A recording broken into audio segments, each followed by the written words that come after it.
everyone, today we're making banana muffins. As you can see, we have all of our ingredients. This is 3 bananas ripe.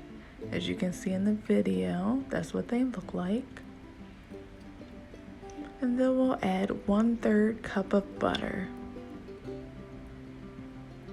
Mix, mix, mix.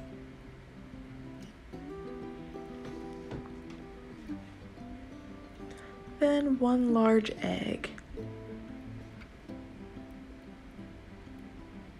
Mix, mix, mix.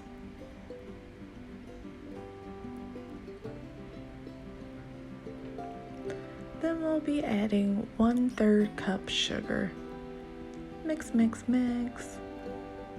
And then last but not least, a splash of vanilla.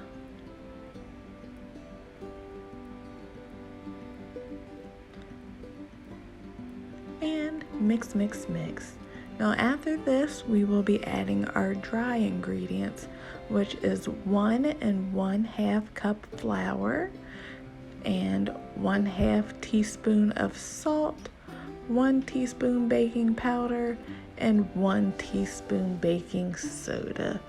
Now for these, we're going to fold them into our wet mixture. Now I'm making mini muffins today, but this recipe makes a dozen of normal size muffins, if that's what you would like to make instead. But these are a lot easier for me to eat when I'm driving to work. Now if you have not did so, please preheat your oven to 350 degrees. And we will proceed to bake them for 15 minutes. I hope you enjoy the rest of this video, and I hope you have a wonderful day.